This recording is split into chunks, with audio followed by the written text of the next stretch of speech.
하나님의 말씀 누가복음 6장 38절 말씀입니다. 누가복음 6장 38절 구절인데요. 함께 한 목소리로 함께 읽어보도록 하겠습니다. 누가복음 6장 38절입니다. 한 목소리로 읽어보겠습니다. 신약 성경에는 100페이지에 있습니다. 제가 100페이지에 있습니다. 한 목소리로 읽어보도록 하겠습니다. 시작. 주라, 그리하면 너희에게 줄 것이니 곧 후이되어 누르고 흔들어 넘치도록 하여 너희에게 안겨주리라. 너희가 헤아리는 그 헤아림으로도 너희도 헤아림을 도로 받을 것이니라. 아멘. 할렐루야. 여러분들 추석 명절은 잘 보내셨습니까? 네. 어쨌든 추석 명절을 잘 보내셨다니 참으로 다행스럽고 감사합니다. 끊임없는 영적 전쟁이 있어서 더인데 여러분들이 승리하는 모습이 좀 보이는 것 같습니다. 감사합니다. 오늘 말씀은 예수님이 꿈이 나의 꿈이라는 제목으로 여러분들과 말씀을 함께 나누기를 원합니다. 하나님은 이 세상 만물을 창조하실 때 꿈이 있었습니다. 그 꿈은 살아가는 백성들에게 많은 것들을 나눠주기를 원하셨던 꿈입니다. 그래서 하나님은 천지 만물을 창조하시고 난 이후에 인간에게 하나님이 창조한 모든 자연 만물을 인간에게 주었습니다. 그리고 주면서 복을 주셨습니다. 우리 말씀을 한번 읽어보겠습니다. 창세기 1장 27절과 28절 말씀 읽어봅니다. 하나님이 자기 형상 곧 하나님의 형상대로 사람을 창조하시되 남자와 여자를 창조하시고 하나님이 그들에게 복을 주시며 그들에게 이르시되 생육하고 번성하여 땅에 충만하라. 땅을 정복하라. 바다의 고기와 공중의 새와 땅에 움직이는 모든 생물을 다스리라 하시니라. 아멘. 아멘. 하나님께서는 창조 만물을 인간에게 주시고 또 복까지도 함께 주셨습니다. 그리고 하나님은 아담에게 홀로 독차하는 것을 합당치 않게 여기셔서 아담을 돕는 배필까지도 주셨습니다. 그래서 아름다운 가정을 세워주셨지요.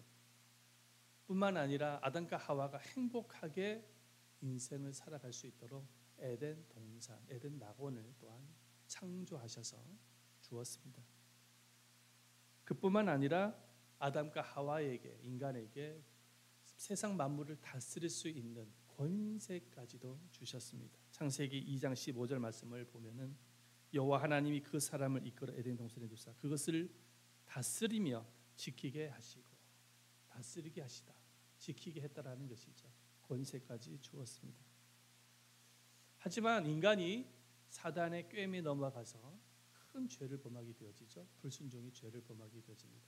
그 죄로 인해서 그 영혼이 죽음의 길, 사망의 길로 갈 수밖에 없었습니다.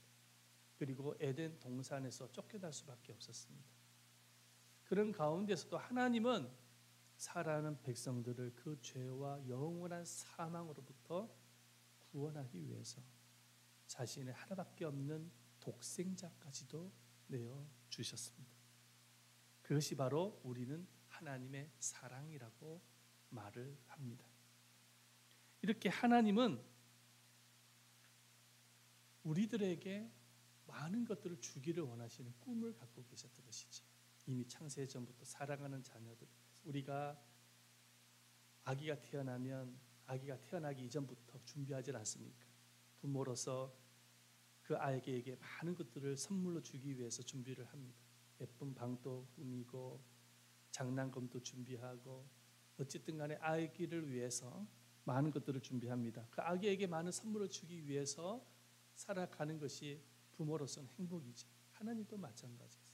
창세 전부터 인간을 창조하시 계획을 하셨던 하나님, 천지 만물을 창조하기 위해서 계획하셨던 하나님은 그 모든 초점을 살아가는 백성들, 살아가는 자녀들을 위해서 창조하셨고 하나님의 꿈을 이뤘습니다.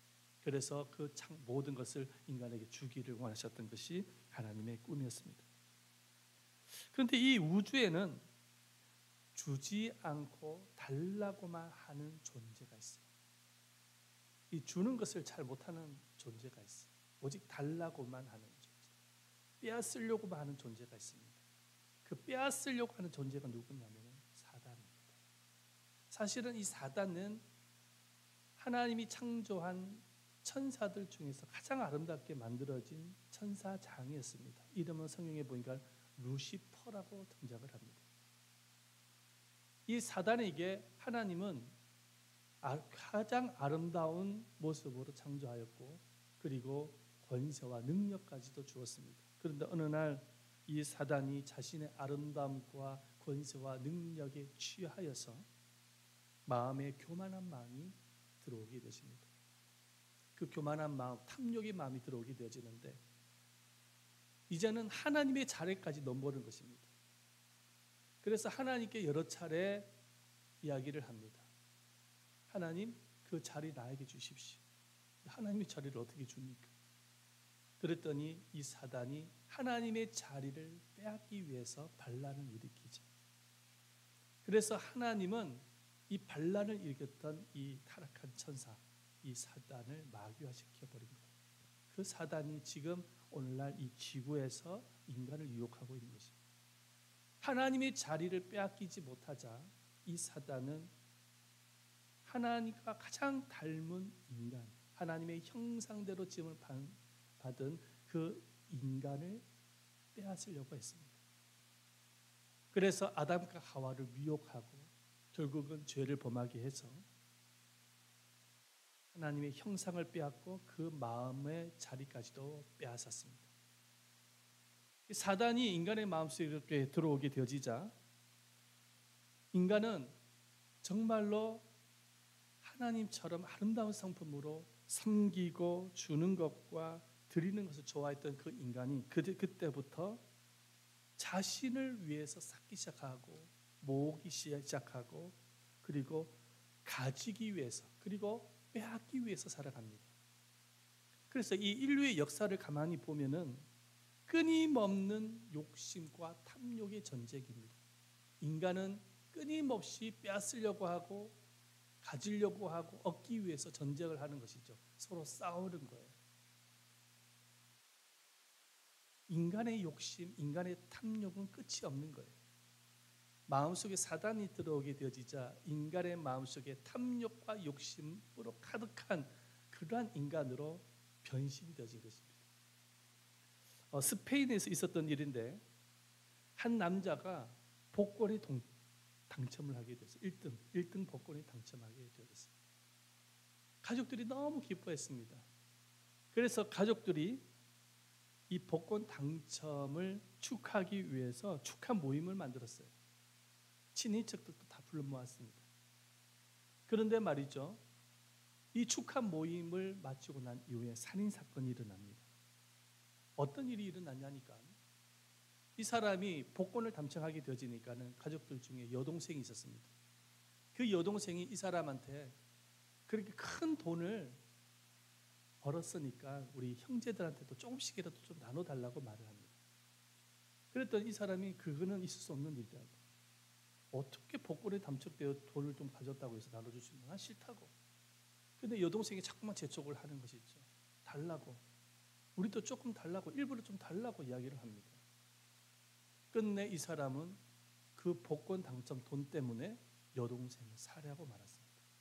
그 다음날 경찰에 체포되어져서 감옥 생활을 하게 되어집니다. 복권 당첨 때문에 살인죄를 범하게 되어진 거예요. 큰 돈을 벌었으면은 뭐 일부라도 뭐 이렇게 나눠줄 수 있는 거 아니겠습니까? 그런데 자기가 모든 것을 가지기 위해서 자기 여동생을 살해하게 되어진 거죠. 이것이 바로 인간의 마음속에 있는 욕심과 탐욕인데 그 탐욕과 욕심은 끝이 없는 거예요. 그래서 이 세상의 역사를 보면 끊임없는 탐욕의 전쟁이지 않을 수가 없습니다. 지금 이 사회를 한번 보시기를 바랍니다. 정치권을 보십시오. 끊임없는 싸움입니다. TV 뉴스만 틀면 정치 이야기를 하는데 여당과 야당이 얼마나 싸우는지 모릅니다. 왜 싸울까요? 그 싸움, 왜 그 근본적인 원인이 뭐냐면 욕심 때문에, 권력에 대한 욕심, 기득권에 대한 욕심 때문에 싸우는 것입니다. 정치권만 그렇습니까? 아닙니다. 가정 안에도 싸움이 있습니다. 뭐 때문에? 욕심 때문에. 가정 안에서도 싸움이 있어요. 욕심 때문에 싸웁니다. 형제 지간 간의 싸움입니다. 여러분들 이번에 추석 명절날에 가족들이 모였을 텐데 어땠습니까? 마음이 행복했습니까? 아니면 약간 좀 불쾌했습니까? 좀 답답한 면이 있었습니까? 저는 정확하게 모릅니다만 하나님만이 아시겠죠. 그런데 혹시나 형제들 간에 이렇게 모였을 때에, 가족들이 모였을 때, 친인척 간에 모였을 때에 혹시나 약간 불쾌한 감정을 갖진 않았는지 질문하고 싶습니다. 그런데 그 불쾌한 감정이 다른 게 아니에요. 욕심 때문에, 탐욕 때문에 일어나는 불쾌한 감정일 수가 있어요.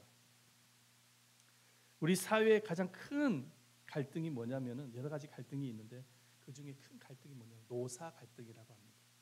이 노사 갈등은 가면 갈수록 증가 추세에 있습니다. 1950년도에 전쟁이 일어나서 우리나라가 정말로 가난했을 때는 그런 노사 분규나 노사 갈등이 없었습니다. 공장이 세워져서 밥만 먹여주고 잠만 재워주면 감지덕지로 그랬습니다. 왜냐하면 그때 당시 너무 가난했기 때문에 먹여주는 것만 해도 감사했어요. 그만큼 사람들의 마음속에는 가난함이 있었어요. 가난함이 있었어요. 그런데 이 사회가 잘 살게 되어지자, 발전하게 되어지자 끊임없이 발생하는 것이 갈등입니다. 노사 간의 갈등. 저기 울산에 있는 모 기업은요, 1년에 2차례 노사 분교를 항상 합니다. 그런데 그 노사 분교의 내용이 뭐냐면 회사 발전을 위한 어떤 노사 분교가 아니에요. 핵심이 뭐냐? 임금 인상입니다. 임금을 인상시켜달라는 거예요. 그런데 말이죠, 우리나라 전국 각지의 기업들 중에서 그 기업이 최고의 연봉과 성과금을 받는 기업입니다. 다른 기업에 꿈도 꾸지 못하는 그런 액수의 연봉을 받는 그 기업의 노조원들이 1년에 2차례 그만으로도 부족하다면서 2차례 노사분규를 또 갈등을 일으키는 거예요. 임금 인상을 해달라는 것이죠. 아마 TV를 통해서 여러분들이 아마 보셨을 것입니다. 그런데 이런 증가 추세, 이런 노사분규의 증가 추세가 가면 갈수록 횟수가 늘어나고 있다는 것입니다. 여러분, 욕심은 끝이 없습니다. 탐욕은 끝이. 인간의 마음속에 사단이 들어오고 난 이후부터는 끊임없이 인간은 자기 자신을 위해서 쌓고 모으고 가지기 위해서 싸우는 것입니다. 교회를 다니는 성도들 중에도 예외가 아닌 거예요. 예외가 아니에요. 우리 예수님께서 뭐라고 말씀하셨어요? 크고자 하는 자는 섬기는 자가 되어진다고 말씀했습니다. 그러나 머리로는 알아요. 지식으로는 알아요. 그런데 그게 잘 안 돼요. 왜? 마음속에 끊임없이 쌓고 모으고 가지기 위한 욕심과 탐욕이 하늘을 찌르듯이 있기 때문에 그렇습니다. 이 학생들 가운데서 큰 배표를 만들어서 시험을 치는 학생들이 참 많습니다. 이런 이야기가 있습니다. 한 자매로부터 그런 간증을 들었는데요. 참으로 신앙이 좋고 공부도 잘하는 학생이었습니다. 대학생이었는데요. 근데 그때 당시에는 1994년도에 민주화 바람이 불면서 대학가들마다 데모를 많이 했던 그런 시대였습니다.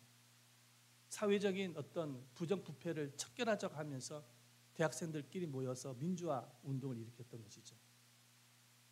그런데 한 자매가 있었는데 공부도 잘하고 신앙이 참 좋은 자매였습니다. 그런데 선배들이 와서 우리도 같이 밖으로 나가서 머리에 붉은 띠를 메고 민주화 운동을 일으키자면서 그렇게 자꾸만 강요를 합니다. 그런데 그 자매는 싫다고 이야기했습니다.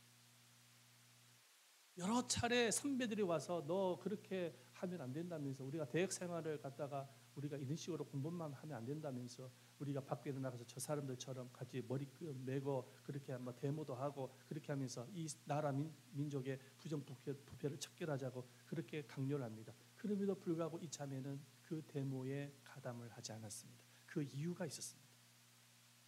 그 이유가 뭐냐면 자기를 그렇게 데모를 하자고 민주화 운동을 하자고 그렇게 요청했던 그 선배의 삶을 너무나도 잘 알고 있습니다. 그 선배는 어떤 선배냐? 시험을 칠 때에 시험 치기 전에 책상에다가 빽빽하게 커닝 페이퍼를 만드는 그러한 선배였습니다. 남을 속이고 선생님을 속이고 학교를 속이면서까지 자기의 성공을 위해서는 그렇게 수단과 방법을 가르치지 않았던 그 선배가 이 사위의 부정부패를 없애자고 데모를 하자고 그렇게 말을 하는 그 말을 받아들일 수 없었던 것이죠. 그래서 이 자매는 그 선배를 향해서 그런 생각을 했다는 것입니다. 속으로 너 자신이나 기억해라. 너 자신이나 기억해라. 그리고 하나님 앞에 기도했다는 것입니다. 하나님, 이 사회의 부정부패를 척결하는 것은 저런 데모가 아니라 정말로 예수님을 믿고 회개할 때만이 가능하다는 사실을 알고 있습니다. 이 사회가 회개하고 예수를 잘 믿고 회개할 수 있는 역사가 있게 해달라고 그 자매가 하나님 앞에 그런 기도를 했다라고 간증을 하였습니다. 사람의 욕심은 끝이 없습니다. 자신의 성공을 위해서라면 남을 속이고 거짓말을 하고 수단과 방법을 가리지 않고 뛰어드는 것이 인간의 현 모습인 것이죠. 교회를 다니는 성도들도 예외가 아닌 것입니다. 마음의 욕심과 탐욕이 가득하다 보니까 어쨌든 간에 가장 하나님께서 원했던 꿈, 그 꿈이 뭐냐면 주는 것, 드리는 것, 섬김의 삶인데 탐욕과 욕심이 많은 사람은 자기 자신을 위해서는 모으고 쌓고 가지기 위해서 애를 쓰면서도 불구하고 하나님을 위해서, 타인을 위해서는 주는 것과 드리는 것, 섬김의 삶에 굉장히 인색합니다. 욕심과 탐욕이 많은 사람일수록 인색해요. 그러나 여러분, 예수를 믿는 사람은 인색해서는 안 됩니다. 주는 것에 인색하면 안 돼요. 그건 예수 믿는 사람이 아니에요. 왜? 하나님의 본 성품, 예수님의 본 성품은 뭐냐면 섬기는 겁니다. 주는 것을 좋아했던 분이 누구냐면 예수님이세요. 누가복음 12장 15절 말씀에 보면은 이런 말씀을 하고 있습니다. 다 같이 한번 읽어보겠습니다. 누가복음 12장 15절 시작. 저희에게 이르시되 삼가 모든 탐심을 물리치라. 사람의 생명이 그 소유에 넉넉한 데에 있지 아니하리라 하시고 마음속에 뭘 물리치라고 말씀합니까? 탐심. 이 탐심을 예수님께서 물리치라고 하신 말씀이 뭐냐면 인간의 마음속 모든 인간의 마음속에는 뭐가 있다는 것입니까? 탐심이 있다는 것. 교회에서 신앙생활하고 있는 성도들 중에서도 있을까요? 없을까요? 있습니다. 10년, 20년, 30년 오랫동안 신앙의 경륜이 있는 성도들 마음속에도 뭐가 있냐면 탐심이 있어요. 이 탐심 때문에 뭘 못하냐면 하나님의 꿈을 이루지 못하는 거예요. 그 하나님의 꿈이 뭐냐면 드리는 것, 조금 말씀드렸죠. 주는 것, 섬기는 거거든요. 거기 안에 사랑이 나타나는 거예요. 거기 안에 하나님의 나라가 임하는 것인데 그거를 잘 못해요. 예수 믿는 사람이 인색해요. 예수 믿는 사람이 너무 냉정해요. 여러분, 예수 믿는 사람이 그렇게 인색하고 냉정해가지고 어떻게 복음을 전하고 어떻게 사랑을 전합니까? 예수님께서 이 세상에 오셨을 때 보여주신 모습이 어떤 모습이냐면은 자신의 목숨까지도 내어드리는 그런 섬김의 삶이었습니다. 마가복음 10장 45절 말씀이죠. 읽어보도록 하겠습니다. 시작. 인자가 온 것은 섬김을 받으려 함이 아니라 도리어 섬기려 하고 자기 목숨을 많은 사람의 대속물로 주려 함이니라. 아멘. 자신의 목숨까지도 내어드리는 그 섬김. 그렇다고 해가지고 우리가 섬겨야 된다라는 생각을 가지고 예수님처럼 목숨까지 내어주라는 그런 의미가 아니고 예수님은 정말로 우리들을 구원하기 위해서 자신의 목숨까지 내어주신 분이시고요. 우리가 앞으로 신앙생활을 해나갈 때 하나님의 자녀로서 그리스도의 제자로서 삶을 살아갈 때 추구해 가야 할 방향이 뭐냐면 이렇게 섬김의 삶이 되어져야 된다라고 가르쳐 주신 것입니다. 예수님의 제자들 중에서 세상 야망이 컸던 제자 2명이 있었습니다. 성경에 나와요.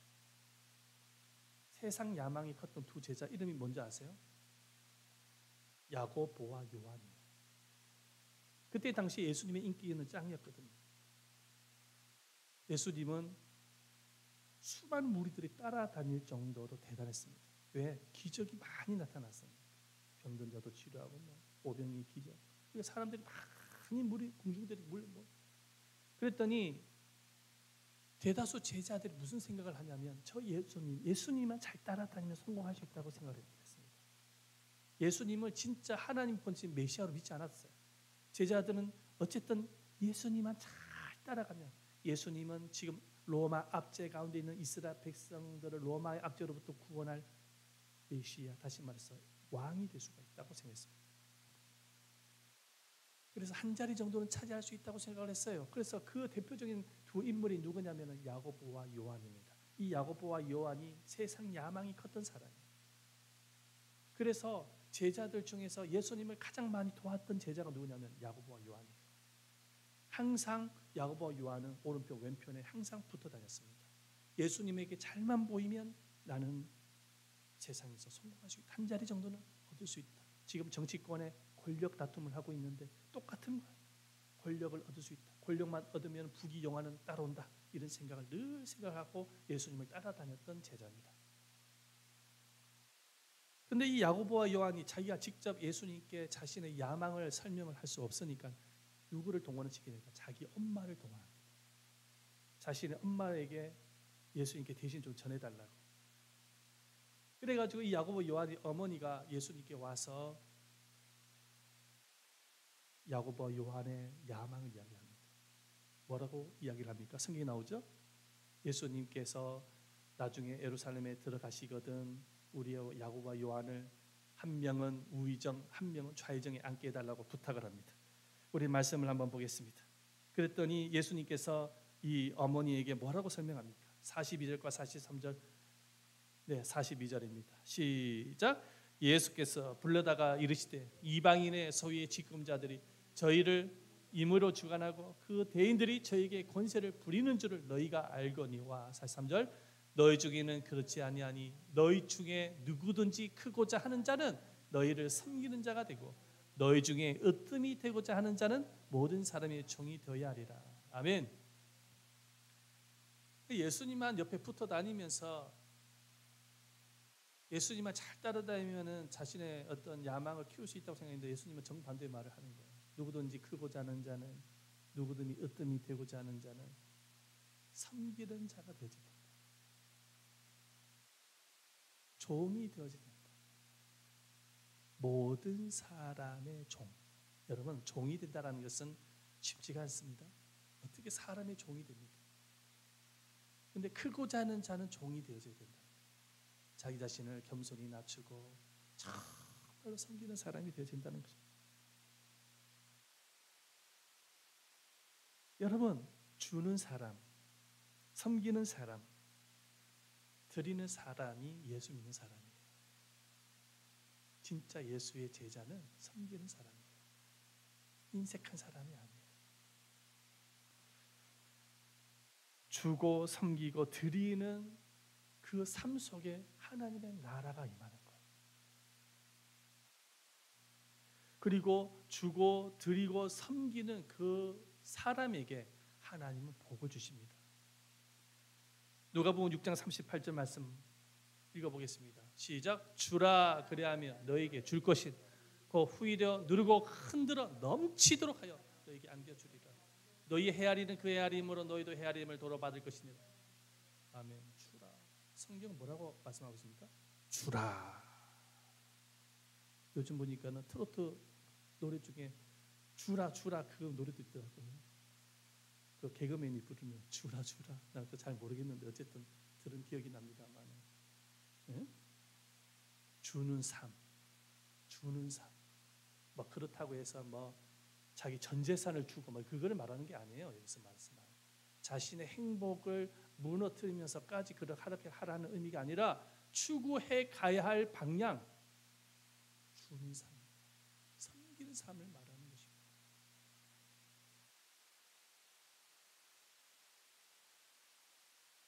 우리가 줄 때도 섬길 때도 기준이 있습니다. 무턱대고 그렇게 주고 하는 게 아니에요. 하나님의 말씀을 근거로 해서 섬겨야 되는 거예요. 그것도. 얼마든지 악인을 섬길 수도 있거든요. 잘못된 길을 가는 사람을 섬길 수도 있거든요. 잘못된 섬김도 존재합니다.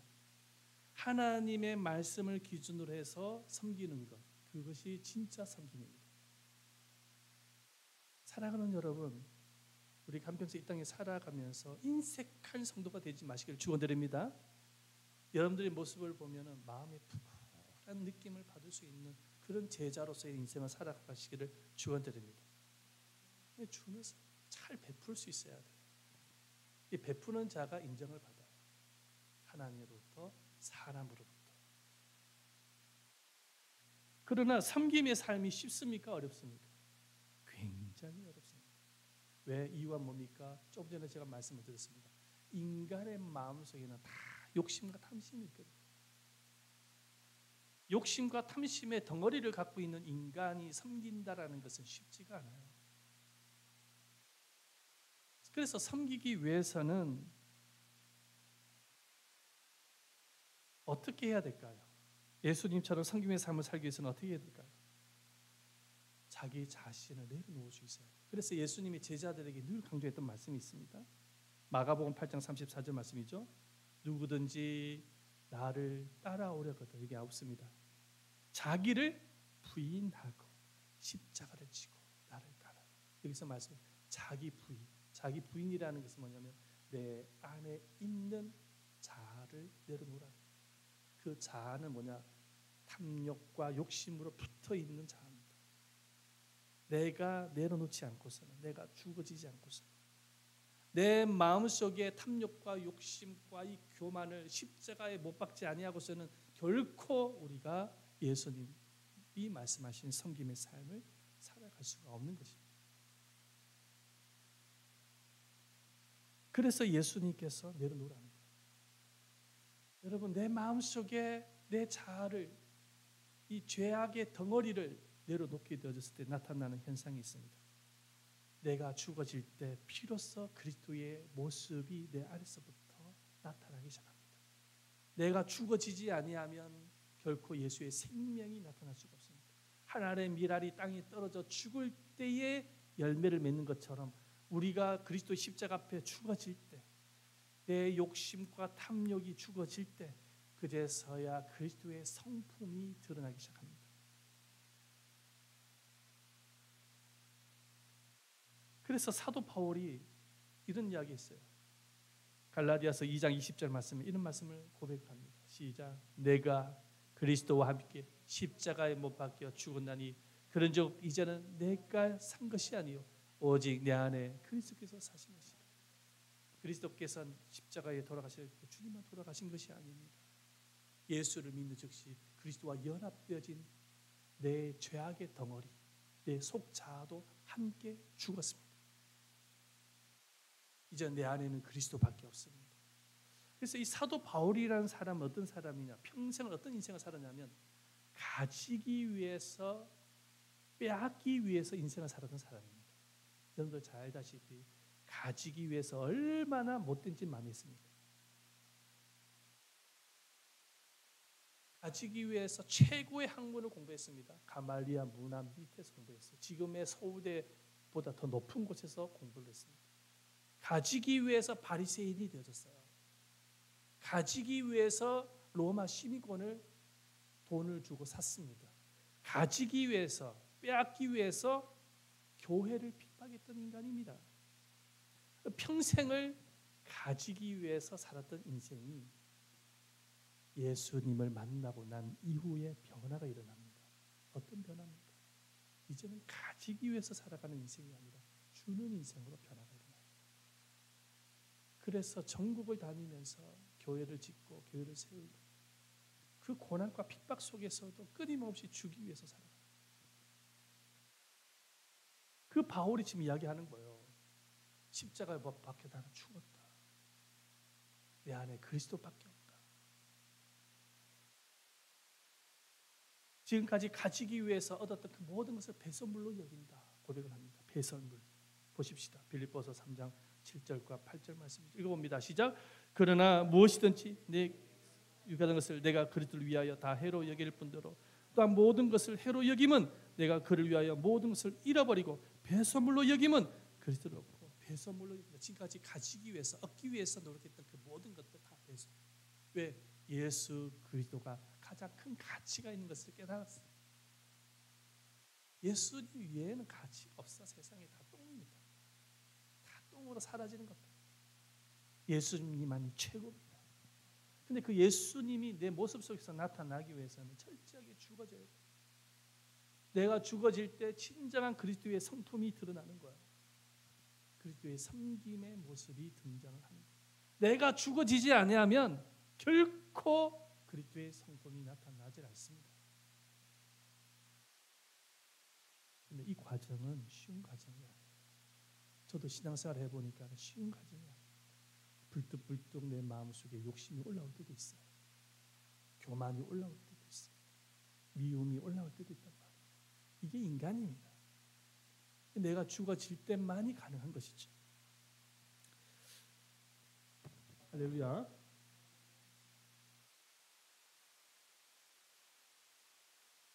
영국의 목사였던 조지 밀러 목사님이 일생을 고아를 위해 헌신하며 살았던 사람입니다. 고아의 아버지라는 별명을 갖고 있지 않습니까? 그 조지 밀러 목사님이 평생을 살아가면서 가는데 어떤 기자가 어떻게 이렇게 인생을 살 수 있습니까? 남을 위해서 그 불쌍한 사람들을 위해서 헌신하며 살 수 있습니까? 그렇게 질문했더니 조지 밀러 목사님이 이런 대답을 합니다. 한번 보십시다. 조지 밀러는 죽었기 때문입니다. 탐욕에 잡힌 옛날 조지 밀러는 예수 그리스도의 십자가와 더불어 죽고 장사 지내고 새로운 조지 밀러는 태어났기 때문입니다. 저는 하나님 안에서 세상의 평안, 선택, 좋은 것과 싫은 것, 원망 등에 대하여 죽었습니다. 또한 옛사람 조지 밀러는 하나님 안에서 완전히 죽었고 나는 그리스도 안에서 새 사람이 되었습니다. 다음 보여주세요.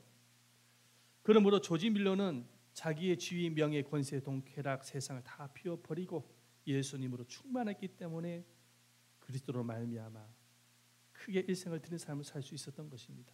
라고 고백을 했다는 것입니다. 아주 대단한 분 아닙니까? 그러니까 자기가 죽어질 때 그 5천 명이나 넘는 고아들을 키운 거예요. 그 한 사람의 영향력이 5천 명뿐이겠습니까? 전 세계에 영향을 끼치지 않습니까? 한 사람이 죽어질 때 전 세계에 영향을 끼치지 않습니까? 얼마나 예수님을 닮은 제자의 모습입니까? 그러니까 신앙생활이라는 것이 바로 이런 것들인 것입니다. 이게 진짜 신앙생활이라는 거예요. 교회만 왔다 갔다 하는 예배만 드리는 것이 신앙생활이 아닙니다. 주님을 닮아가는 삶, 섬김의 삶을 살아가는 것이야말로 진짜 제자다운 모습이고 진짜 신앙생활이라는 거예요. 어떠한 교회가 건강한 교회냐? 사람 많이 모으는 교회가 건강한 교회 아닙니다. 어떤 교회가 건강한 교회냐? 소수가 모여도 그 한 사람 한 사람들이 예수님을 닮은 제자로 성장할 때 그 교회가 진짜 아름답고 건강하고 주님이 기뻐하는 교회임을 믿으시기를 바랍니다. 그 교회가 진짜 좋은 교회예요. 사랑하는 여러분, 하나님의 꿈이 있습니다. 그 꿈은 예수님처럼 우리도 예수님의 제자로서 얻기 위해서, 쌓기 위해서, 가지기 위해서 몸부림을 치는 인생이 아니라 드리는 삶, 주는 삶, 섬김의 삶을 통해서 그 현장에 하나님의 나라가 임하는 것, 하나님이 원하시는 꿈입니다. 이런 인생을 살아가기 위해서 우리가 부름을 받은 것입니다. 그러므로 사랑하는 여러분, 우리가 주님의 품에 가기 전까지 우리가 멋지게 하나님의 꿈, 예수님의 꿈을 위해서 살다가 주님의 품에 가는 참다운 제자가 되시기를 예수님의 이름으로 축원드립니다. 이 시간에 함께 찬송 한 곡 하고 같이 한번 기도하는 시간을 가지겠습니다. 그 크신 하나님의 사랑 304장 우리 지난주도 불렀는데 그 크신 하나님의 사랑. 네, 반주 가능하죠? 반주만 가능합니까? 피아노 반주만 해주세요. 그러면은 피아노 반주만 하면 안 되겠네. PPT가 준비 안 돼 있어가지고 찬양 반주기로 같이 하겠습니다.